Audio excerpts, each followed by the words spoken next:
Hello guys, नमस्कार, प्रणाम। मैं हूँ अमित यादव। मैं आपको बताना चाहता हूँ कि मेरे साथ क्या हुआ है, ठीक है ना? मेरे नंबर पे बार-बार कॉल आ रहा था कि आप प्लेबॉय का जॉब करना चाहते हैं तो आप मेरे ऑफ़िस पे आएँ, मैं हमसे जुड़ें, आप हमारे साथ हम काम मिल के काम करें, ठीक है? प्लेबॉय का जॉब आप म महीना का लाखों कमा सकते हैं, ये सब बोल के मुझे बार-बार कॉल आता था रोज़, ठीक है? फिर भी मैं नहीं जाता था, ठीक है? बार-बार कॉल आने के बावजूद भी मैं नहीं जाता था।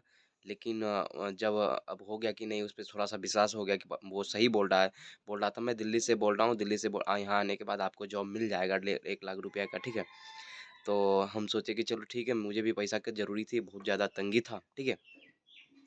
तो हम सोचे एक बार चल ही जाते हैं, क्या दिक्कत है? जब यहाँ से म दिल्ली से मतलब अपना बिहार से मैं दिल्ली गया, वहाँ जाने के बाद जो ऑफ़िस में गया पहले दिन बोला कि ₹500 लगेगा, आपका कागज़ बना दूँगा। ₹500 लगने के बाद जो है ना तो आपका काम चालू हो जाएगा अगले दिन से, ठीक है? तो मैंने उसको ₹500 दे दिया। ₹500 देने के बाद फिर 2 दिन बाद कॉल किया कि आइए ऑफ़िस पे, जो है आपका काम लगा देता हूँ। ऑफ़िस पे जाने के बाद है ना, मेरे साथ बहुत ही गलत व्यवहार किया, बोला कि पहले ड्रेस लो, यहाँ का जो ड्रेस होता है ड्रेस लो, उसके बाद तुम जो है ना प्लेबॉय का जॉब कर सकता है। तो सूट-बूट और ड्रेस के लिए उसने मेरे से ₹3000 माँगा, तो हमने उसको ₹3000 दे दिया।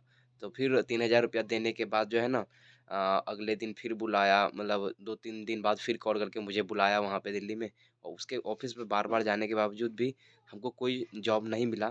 तो हर जगह बोल रहा था कि वीआईपी एरिया में तुमको जॉब दिलवा देंगे, ठीक है? वीआईपी एरिया में जॉब दिलवा देंगे, लेकिन कहीं से हमको जॉब नहीं दिलवा पाया, ठीक है? जॉब नहीं दिलवा पाने के बाद मतलब रोज़-रोज़ उस फ़ोन करते थे, सर मेरा जॉब दिला दीजिए, जॉब दिला दीजिए। फिर भी वो कोई रिस्पॉन्स नहीं दे रहा था। तो मैं अब सोचा कि मेरे साथ क्या हो रहा है, मैं घर से आया हूँ प्लेबॉय का जॉब करने के लिए। बहुत ज़रूरी थी पैसे की, तो मैंने सोचा कर लेता हूँ, कोई भी जॉब मिल रहा है अगर। वो और ये भी बोल रहा था आप महीना का लाखों कमा सकते हैं। तो उसने स्कीम बताया, फिर जो है ना 1 सप्ताह बाद हमको कॉल किया कि जो है ना आइए आपको जॉब मिल गया है एक, यहाँ जाना है। तो फिर वहाँ जाने के बाद हमसे बोल रहा था कि जैसे कि कोई भी आप जहाँ पे जाइएगा, जहाँ पे भेजेंगे ना कस्टमर के पास, तो आपको वहाँ अगर वहाँ एक 10,000 रुपया देगा ना, तो 5,000 ऑफिस में आके जमा कीजिएगा। तब जाके आप जो है ना 5,000 रखिएगा आप अपने लिए। तो इस तरह करके महीने का कम से कम 80,000 कमा सकते हैं। तो जो है ना ये बोला, फिर भी लेकिन हुआ कुछ नहीं, है ना? वहाँ जाने के बाद फिर बोलता है कि अभी एक कस्टमर का कॉल आया, 5,000 रुपया हमें दो, तुम वहाँ जाके 10,000 रुपया ले लेना। तो हम सोचे कि मेरे पास अब है नहीं, देंगे कहाँ से? तो बार-बार उसके तरफ से यही होता रहा कि मतलब दिल्ली में ग्रेटर नोएडा में उसके ऑफ़िस है, ठीक है? अब पता नहीं प्लेबॉय का जॉब होता भी या नहीं होता, मेरे साथ लेकिन नहीं हुआ, मेरे साथ गलत हुआ है, ठीक है? ऑफ़िस में बुला-बुला के सिर्फ़ पैसा ले रहा था, ठीक है? लेकिन कोई जॉब नहीं दे रहा था। बोल रहा था वीआईपी एरिया में तुमको जो है ना भेजेंगे, जो हो प्लेबॉय का जो काम होता है वो करना है, ठीक है ना? लेकिन नहीं मिला मेरे साथ, और मेरा पैसा भी डूब गया, मैंने हर जगह कोशिश भी किया, लेकिन कोई भी भाई बहकावे में ना आए, ठीक है? पैसा डूब जाएगा आपका, कोई भी भाई जो है ना बहकावे में नहीं आए। इस तरह का काम कोई भी मिलेगा ऑनलाइन काम तो नहीं, जब कोई कॉल करेगा नहीं, उसके बहकावे में नहीं आए, पैसा डूब जाएगा भाई, कोई फ़ायदा नहीं है जाने का। समझ गए?